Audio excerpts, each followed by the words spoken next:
और वो ट्रेनिंग जारी रहनी चाहिए।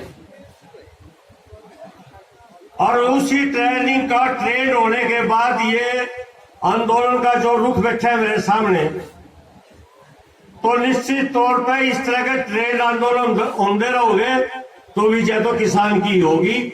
आप इतने बड़े अहंकारी को हरा कर लाए, इसको तो मैं बहुत सामान्य मानता हूं। इस पंचायत के सामने आपकी जल्दी विजय होगी। मैं बैठे बैठे अपने सुरेश भाई से बात कर रहा था, पूरे आंदोलन की जानकारी दे रहा था। मैंने कहा कोई अधिकारी आया, कोई बातचीत हुई या कोई आगे की रणनीति कोई बनी है? तो उसने मुझे बताया कि भाई हमने यहां इस आंदोलन में एक डेडलाइन चाहिए,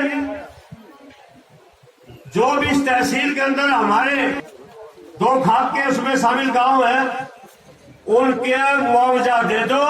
वही बातचीत है और वही हमारा आंदोलन है। मैं ये समझता हूं इससे बढ़िया फैसला कोई हो ही नहीं सकता।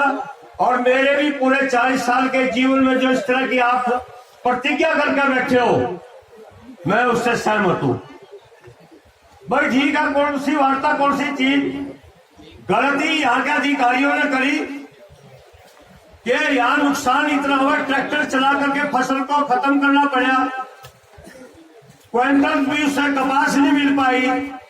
और यहाँ के पटवारी, यहाँ के कानून, यहाँ के तहसीलदार क्या करते रहे भाई? तो ठीक है, बात करने का मैं भी नहीं समझता कि जितने यहाँ गांव आंदोलन तो प्रदेश के कई और कोनों में इस तरह का चला हुआ है, उस तक पिछले साल का 21 साल और 21 साल की गर्दौरी नहीं हुई तो क्या भाई अन्याय है कि नहीं है? अन्याय है तो कभी ये किसानों की पंचायत यहाँ बैठी है, तो यहीं पर भी ये काम रुकने वाला नहीं है। ये लोग इस खेती पर नजर गड़ाए बैठे, जो सत्ता में बदमाश लोग बैठे हैं, ये और भी हमारे पास हमने बोल देगा यहाँ का डिप्टी कमिश्नर और आपके आधार कार्ड के माध्यम से आपके जो भी उसका मुआवजा बढ़ता हो आपको पैसे दे देंगे और आप 24 घंटे में जमीन से बेदखल हो जाओगे। दूसरे का प्रयास किया सरकार ने, कोई नहीं, वो आएंगे सैटेलाइट से जमीन देखेंगे, जहां उनको जमीन अच्छी लगेगी। और ये जो गलियारे जो बनाए गए हैं, जिनको आप बहुत बड़ी सड़कें, ये गलियारे हैं, गलियारे के 1 किलोमीटर इधर, 1 किलोमीटर इधर, वो जमीन छीन करके कब्जा करके यहाँ बैठने वाले हैं। और जो पीछे जो किसान एक दिन तंग होकर के उनके मन माने रेट में जमीन छोड़ करके बेजमीन हो जाएगा। यानी कि सरकार इस देश के बहादुर मजदूर किसानों को, जो हम खेती बाड़ी में हमेशा काम करते आए हैं, ये इसको छीन करके और दूसरे कारपोरेट लोगों के लिए यहाँ आपको लेबर की मंडी बनाना चाहते हैं, लेबर की मंडी आपको बनाना चाहते हैं। बिहार का किसान हमारे से भी बड़े किसान है, वहां का 5-5, 7-7, 10-10 एकड़ का जमीन हरियाणा में आकर के जीरी लगाते हैं, गन्ना काटते हैं, फसल काटते हैं। 2007 में उनको बर्बाद कर दिया गया। अब उसी तरह का आपके लिए पूरे हिंदुस्तान के किसान को जानने के लिए नीति लेकर के आ रहे हैं।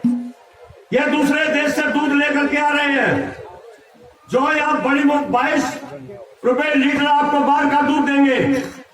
ये बताएंगे वो दूध क्या है, उसको आप 7 दिन रख सकते हैं, 10 दिन रख सकते हैं, खराब नहीं होगा। ये ऑस्ट्रेलिया, डेनमार्क से दूध का समझौता करने जा रहे हैं। 7 करोड़ किसान परिवार और मजदूर परिवार का, ये जल्दी दूध के काम करने वाले किसानों को, मजदूर को तबाह करने वाले हैं। ये वहां का दूध ला करके, जो यहाँ का डेयरी व्यवसाय है, जो किले 2 किले का किसान, बिना किले का किसान, जो 1-2 भैंस पशु बांध करके जो अपना जीवन यापन करता है, वही उनको भी बर्बाद करके सस्ते मजदूर की मंडी में शामिल करने वाले हैं।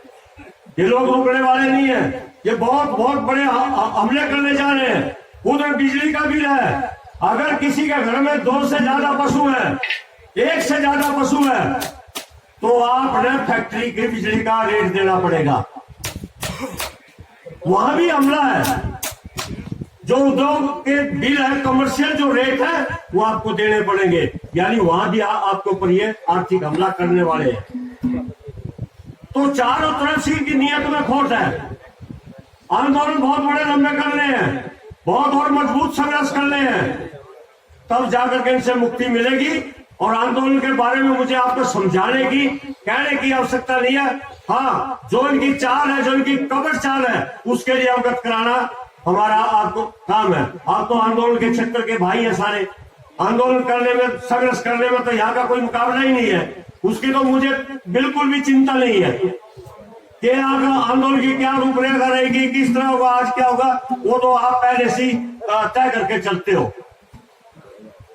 तो आपसे मेरा यही आग्रह, सज्जू राम जी कह रहे थे, जो मेरे साथी भी आए कल्याणा से हैं, हमारे प्रवक्ता हैं, उन्होंने कहा था कि आप पसीना दे दो, हम खून बहा देंगे। ना तो अपना पसीना बहा देना कि चाहे खून बहा कर दे, यूं काम तो दूसरे खातर कर लो ना। जो हमें प्रताड़ित कर रहा है, खून पसीना तो उसका वो हमें तसल्ली था। हमारा इतना खून सस्ता नहीं है जो हम इनके लिए करेंगे। हम तो पूरी ताकत के साथ संघर्षी आदमी है और पंचायती आदमी है, उन बुजुर्गों की औलाद है जो इस तरह के पंचायत और बड़ी पंचायत में बैठ करके गांव के गांव बसाने का काम करते थे। घर में कोई दिक्कत आ जाती, खून मर्डर हो जाते, घर में ही जोड़कर बसा जा रहे थे। हम तो उनकी औलाद है भाई। पंचायत के बल पर दुनिया हारी, बड़े का बड़ा नकम्मा है, बड़े का बड़ा रावण नकम्मा था पंचायत के सामने आ रहा, बिल्कुल आ रहा। कौरव आ रहे, पंचायत की निबंधी बार बार पंचायत गई जिनके दरवाजे में। और ये छोटा राम नहीं है कि कहा था किसी ने, छोटी बात नहीं है कि गांव और राम, वैसे नहीं कहा गया। मैं वो तो नहीं कहता कि भगवान से बड़ा होता है, लेकिन उस पर बात से अगर दूसरी बड़ी ताकत है वो गांव राम की है, उससे वो बराबर की ताकत पंचायत की है। पंचायत का नाम भी भाई पंच बने परमेश्वर, या तो बना अदालत, ये तो भगवान की अदालत है। क्या करो 5 पंच चुन दिए, बना तो अपने घरों ले दे, जिसका फैसला थारा ही छोड़ देंगे भाई, तुमको परमेश्वर का दर्जा देकर न्याय कर पाइयो। तो हम तो उन बुजुर्गों की औलाद है, और इसी ताकत को मारेंगे ना, और इसी ताकत को मार पाए। खालिस्तानी, मवाली, मुर्गेबाज, दारूबाज, इन्होंने हमारे को क्या नहीं कहा दिल्ली में, कोई घाट का ली थी ना। और फिर भी हमारे पंचायतियों ने, हमारे संयुक्त किसान मोर्चा के लोगों ने संयम बरत्या, 13 महीने तक संयम बरत्या। पंचायती तरीके से दिल्ली के चारों तरफ बैठे रहे, तभी तो जीत का है।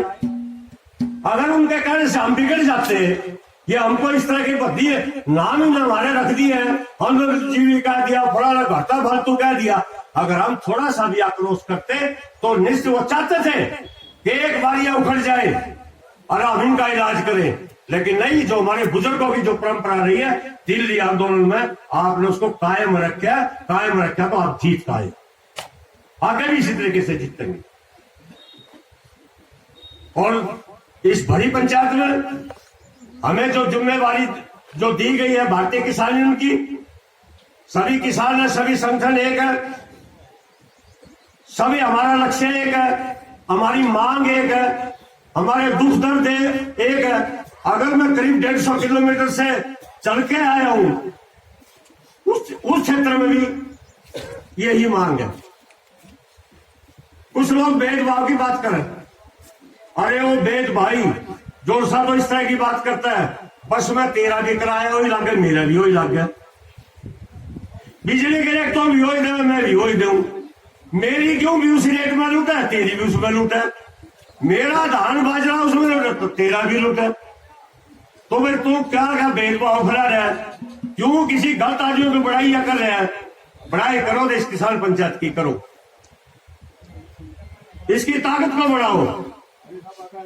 तो आपने मुझे टाइम दिया, क्योंकि मैं ज्यादा बोल नहीं सकता, बड़े एक रोग में हूं, थोड़ा सा उब रहा हूं उससे, आप सबकी दुआओं से। और मैं जिस भी क्षेत्र से चल के आया और जो हरियाणा की जो जिम्मेवारी दी है, मैं बड़ी पंचायत में ज्यादा कुछ तो नहीं कह सकता, मेरे से बहुत बड़े पंच मेरे सामने बैठे हैं, मैं बड़ा नहीं बोल सकता। मैं इस सिर्फ हाथ जोड़ के ये विनती कर सकता हूं उस पंचायत के अंदर कि मैं फिर दोबारा अपनी बात को दोहराता आया और पंचायत को नमन करता है, इस आंदोलन को नमन करता हुआ बस मैं इतना सा अपने उस क्षेत्र से इस क्षेत्र से चल के आया, मैं इतना कहने के लिए आया हूं। जिस दिन मेरी संघर्षी पंचायत, मेरे आंदोलनकारी भाई, मेरे बुजुर्ग, जिस दिन भी जो सुरेश भाई के माध्यम से और माध्यम से रणधीर जी हमारे साथी आपके साथ डटे हुए और साथी हैं, जिस दिन आप जो फैसला लोगे, जिस भी तरह का लोगे, आप एक फोन के माध्यम से पता कर दियो, हम आपके साथ यहां हाजिर हो जाएंगे। बस मैं और नहीं जानता कुछ भी, क्योंकि ना मैं नेतृत्व करने आया, ना नेतृत्व देने यहां आया हूं। मेरा तो बहुत बढ़िया नेतृत्व बैठा, मेरी तो आत्मा खुश होगी इस तरह की बड़ी पंचायत बैठी। तो जो यहाँ का आदेश मिलेगा और एक कल पूरे हिंदुस्तान में संयुक्त मोर्चा की तरफ से वादा खिलाफी जो इस सरकार ने हमारे साथ किया उसके मेमोरेंडम दिए जा रहे हैं। यहाँ भी जिस तरह का आपको लगे सुरेश भाई है उसको संभाल लेंगे, तो यहाँ भी कल जो वादा खिलाफी के खिलाफ पूरे देश में दिए जा रहे हैं वो ज्ञापन भी दे। और मुझे एक बात और याद आ गई, 25 तारीख को हम साहिब गुरुद्वारा है मोहाली के अंदर, मैं सूचना दे रहा हूं आपको, देख लेना जैसा आपका टाइम लगे, क्योंकि आप भी आंदोलन कर रहे हैं, यहां बताना जरूरी है। जो हमारा भाखड़ा डैम है वो मोदी ने खोस दिया, वो पंजाब हरियाणा का है जहां बिजली बढ़ती है, जहां से पानी चलता है, वो हमारे से जबरी छीन लिया, अंदर खाते छीन लिया और अपने आदमी बिठा दिया, अपने सिपाही वहां बिठा दिए। और बहुत सारे मेरे बाप के तुल्य यहाँ बुजुर्ग बैठे हैं, शायद इनको याद होगा कि जवाहरलाल के टाइम में जब ये डैम बनाया गया था 175 करीब 175 करोड़ की लागत से उस जमाने में इसको बनाया गया था, तो हमारे से जो लैंड टैक्स लिया जाता था, जो वाई जो सरकारी ली जाती थी जो बंसीलाल के टाइम में खत्म हुई, उसके साथ बेटरमेंट चार्ज लिया जाता था, हाँ वाटर मिनरल टैक्स। तो वो उस गाय के साथ हमने हमारे बुजुर्गों ने कई दशक दिया और वो पैसे पूरे करे, और ये इसने वो हमारे से छीन लिया, हमारा अधिकार छीन लिया और उसको प्राइवेट सेक्टर में देने लग गया, हमारी अंडानी को सौंप देगा उसको भी। तो उसको लेकर के पंजाब हरियाणा के किसान बड़ी संख्या में, हम साई मोहाली के अंदर गुरुद्वारा है, दोनों प्रदेशों के गवर्नर को उसमें विज्ञापन देने जा रहे हैं। यानी कि ये कहीं से भी हमें बख्शने वाले दिखाई नहीं दे रहे, जो भी न दिख रहे प्रहार करने पर लग रहे आपके ऊपर। तो ठीक है, देश में संयुक्त किसान मोर्चा है, जिस तरह के फैसले लिए जाते रहेंगे। बड़ा एमएसपी का भी एक बहुत बड़ा आंदोलन देश में चल रहा है, उसके लिए वादा खिलाफ एक कमेटी नहीं बनाई। सारे सभी मुद्दे हैं, जैसा जैसा समय आता रहे, जैसे जैसी परिस्थितियां रहे, जैसा जैसा हमारा आपका मौका लगे, उन सारे आंदोलनों को लड़ करके इस किसान मजदूर को जो गांव में रह रहे इसको बचाना है। तो आपने मेरी बात को सुना, आपका बहुत बहुत धन्यवाद। और मैं पुनः अपनी आत्मा से कहता हूं कि ये पंचायत यहां से मेरे से जीत के जाएगी। तो मैं कहीं तो और कुछ कह देगा, हमारी तो उस तक आवाज है, बस वो करेगा, वो संघर्ष की ताकत भी देगा, हमें समझने की ताकत देगा, वो सब। हमारा भाईचारा जिंदाबाद जिंदाबाद, जय किसान।